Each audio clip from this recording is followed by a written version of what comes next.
बिस्मिल्लाहिर्रहमानिर्रहीम अल्लाहुम्मा सल्ली अला मुहम्मद व आले मुहम्मद।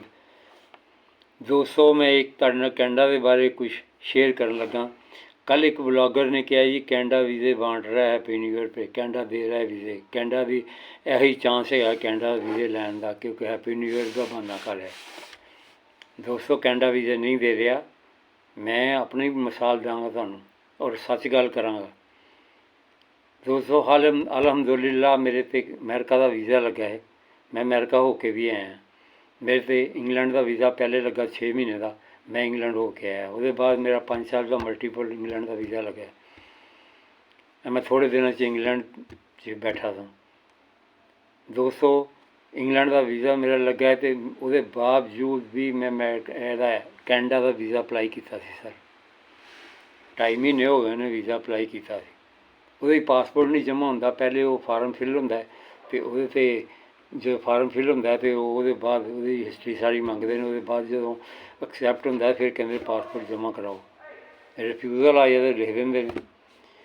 ਸਰ ਜੀ, ਕੱਲ੍ਹ ਮੇਰਾ ਰਿਫਿਊਜ਼ਲ ਆਇਆ ਕੈਨੇਡਾ ਦਾ।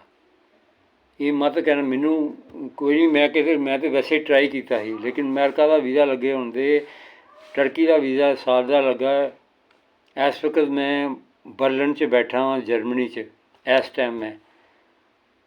दोस्तों, ला लो अंदाज़ा कि इन्ने वीज़े होने के बावजूद मैनू कैनेडा ने रिफ्यूज़ल कर दिता। कोई गल नहीं, रिफ्यूज़ल होंदी रहिंदी है। 2020 के मैनू 21 रिफ्यूज़ल किया स्पेन ने, तो मैं जर्मन का वीज़ा लिया तो मैं शो करता कि मेरी रिफ्यूज़ल हुई है, मैनू जर्मनी वीज़ा दे दिता। लेकिन दोस्तों, जी कैनेडा है ये रिफ्यूज़ल जी आती है ना, वो पता लग जाता रिफ्यूज़ल हो गई है। लेकिन यूट्यूब पर जोड़ा कह रहे हैं ना, झूठ बोल रहे हैं पे। इन्होंने 40-50 केस जमा कराए होंगे ने मुख्तलिफ मुल्कों के। वो 2 मुल्कों 4 मुल्कों के वीज़ा एक लग गया, तो इन्होंने क्या वीज़े लग गए हैं। कभी इन्होंने रिफ्यूज़ल शो नहीं करनी तुहानूं। जिस दिन रिफ्यूज़ल शो करनगे इन्हों की दुकानदारी बंद हो जाएगी, कोई वीज़ा ही नहीं आएगा। कोई दिखा दे मैनू, कोई बंदे ने इन्होंने दसिया हो कि रिफ्यूज़ल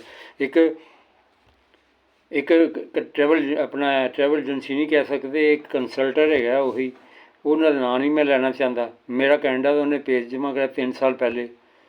उन्होंने लैटर ही नहीं लिखना आया बंदे को, कवर लैटर, तो रिफ्यूज़ल हो गया। अज तक उन्हें शो नहीं कराया कि रिफ्यूज़ल होया। उन्हें शो कराना चाहिए सी।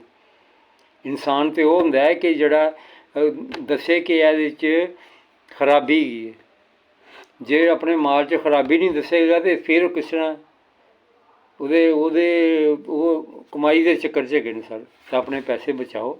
मैं तुहाडे नाल इहो शेयर करना चाह रहा सी कि तुसीं कैनेडा अप्लाई ना करो, अगले साल अप्लाई करो। मेरा मशवरा है मार्च के महीने अप्लाई करो। ट्रैवल प्लैन अप्रैल मई जून का दे दिओ, तो तुहाडे वीज़े चांस हो सकते। दूसरी गल, तुहाडी 4 मुल्कों की ट्रैवल एजेंसी होनी चाहिए। यकीन करो, ये कहते हैं प्लेन पासपोर्ट लै आओ। क्यों? उन्होंने पैसे तो आए ही नहीं होने, पैसे तुहाडे तो आए होने। 50-60 हज़ार रुपया कैनेडियन फीस हैगी है, बायोमैट्रिक फीस लैदा हैगी। उसके बाद अपॉइंटमेंट फीस लैदा है, वो अपना इन्होंने कंसल्टिंग फीस लैदा लैनी है।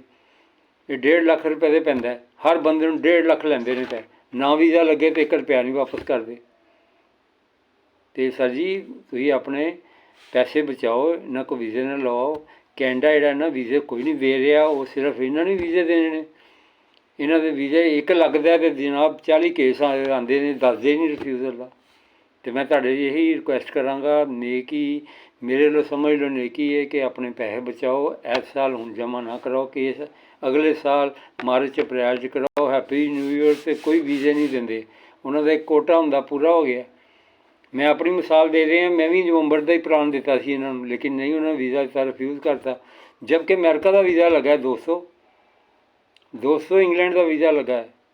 मैं तुहाडे नाल गलत बयानी नहीं करांगा। इस वक्त मैं जर्मन का वीज़ा लगा सी, तो मैनू 25 दिन का मिला ही। मैं क्या जर्मनी होके आओ, तो फिर ज़्यादा वीज़ा फिर दे देंगे, एक्सटेंड कर देंगे। मेरा जर्मन का वीज़ा लगा, मेरा कैनेडा ने रिफ्यूज़ करता है। इस वास्ते तुहाडे नाल मैं सच्ची गल करांगा, और ये सच बोलना चाहिए इन्होंने लोगों को, झूठ नहीं बोलना चाहिए। रोज़ी अल्लाह ने देनी है, ऐसा गलत कर रहे हैं। तो मैं तुहाडे अगे रिक्वेस्ट करांगा, तुसीं अपना पैसा बचाओ। 1.5-2 लाख रुपया जिहड़ा तुहाडे कोल है वो तुसीं अपना सेफ करो। अगले साल अप्लाई करो जे करना है। ਹਾਂਜੀ ਦੋਸਤੋ, ਮੈਂ ਇੱਕ ਹੋਰ ਗੱਲ ਦੱਸਣਾ ਚਾਹ ਰਿਹਾ। ਮੇਰਾ ਅਮਰੀਕਾ ਦਾ ਵੀਜ਼ਾ ਲੱਗਾ ਸੀ ਅਤੇ ਉਹਦੇ 'ਚ ਮੇਰੇ ਕੋਲ ਇੰਟਰਵਿਊ ਪੁੱਛਿਆ ਗਿਆ। ਇਹ ਕਹਿੰਦੇ ਪਲੇਨ ਪਾਸਪੋਰਟ 'ਤੇ ਵੀਜ਼ਾ ਦੇ ਰਿਹਾ ਅਮਰੀਕਾ, ਉਹ ਵੀ ਝੂਠ ਹੈ। ਉਹ ਕਿਸ ਤਰ੍ਹਾਂ ਦੋਸਤੋ ਕਿ ਬੈਂਕ ਸਟੇਟਮੈਂਟ 'ਚ ਮੈਨੂੰ ਉਹਨੇ ਕੁਐਸਚਨ ਕੀਤਾ, ਜੇ ਫਾਰਮ ਫਿਲ ਕਰਦੇ ਹੋ ਉਹਦੇ ਅਕਾਊਂਟ ਨੰਬਰ ਦੱਸ ਦਿਓ, ਆਪਣੀ ਇਨਕਮ ਸੋਰਸ ਦੱਸ ਦਿਓ, ਤਾਂ ਬੈਂਕ 'ਚ ਵੈਰੀਫਾਈ 5 ਮਿੰਟ ਕਰ ਲੈਂਦੇ ਨੇ। ਉਹਨਾਂ ਨੂੰ ਨਹੀਂ ਪਤਾ, ਔਨਲਾਈਨ ਪਤਾ ਕਰ ਜਾਂਦਾ ਕਿਹੜੇ ਪਲੇਨ ਫੋਰ ਦੇ ਬਗੈਰ ਸਟੇਟਮੈਂਟ 'ਤੇ ਕਿਹੜੇ ਵੀਜ਼ਾ ਦਿੰਦਾ। ਮੈਨੂੰ ਕੁਐਸਚਨ ਉਹਨੇ 10 ਕੀਤੇ ਸਨ। 10 ਕੁਐਸਚਨਾਂ 'ਚ ਉਹਨੇ ਪੁੱਛਿਆ ਸੀ ਕਿ ਕੀ ਕਰਨ ਜਾਣਾ ਅਮਰੀਕਾ। ਮੈਂ ਕਿਹਾ ਟੂਰਿਜ਼ਮ ਵਾਸਤੇ। ਉਹਨੇ ਕਿਹਾ ਕਰਦੇ ਕੀ ਹੋ? ਮੈਂ ਦੱਸਿਆ ਮੈਂ ਰਿਟਾਇਰ ਬੰਦਾ ਹਾਂ। ਉਹਨਾਂ ਨੇ ਕਿਹਾ ਜੀ ਤੁਸੀਂ ਆਪਣਾ ਕਿੰਨੇ ਦਿਨ ਦਾ ਸਟੇ? ਮੈਂ ਕਹਿੰਦਾ 10 ਦਿਨ ਦਾ। ਉਹਨਾਂ ਨੇ ਫਿਰ ਕਿਹਾ ਕਿ ਪਹਿਲੇ ਵੀ ਰਿਫਿਊਜ਼ ਹੋਇਆ। ਮੈਂ ਸਪੇਨ 'ਚ ਰਿਫਿਊਜ਼ ਹੋਇਆ ਮੈਨੂੰ। ਉਹਦੇ ਬਾਅਦ ਉਹਨਾਂ ਨੇ ਪੁੱਛਿਆ ਕਿ ਤੁਹਾਡੇ ਕਿੰਨੇ ਸੌ? ਮੈਂ ਦੱਸਿਆ ਮੇਰੀ 30 ਲੱਖ ਰੁਪਏ ਦੀ ਸਟੇਟਮੈਂਟ ਹੈਗੀ ਬੈਂਕ 'ਚ। ਅਤੇ ਦੋਸਤੋ ਤੁਹਾਡੀ ਮਿਹਰਬਾਨੀ, ਸਾਡੀ ਗੁਜ਼ਾਰਿਸ਼ ਹੈ, ਅੱਲਾ ਤੁਹਾਨੂੰ ਖੁਸ਼ ਰੱਖੇ। ਨਾ ਜਮ੍ਹਾਂ ਕਰਾਓ ਕੇਸ ਹੁਣ।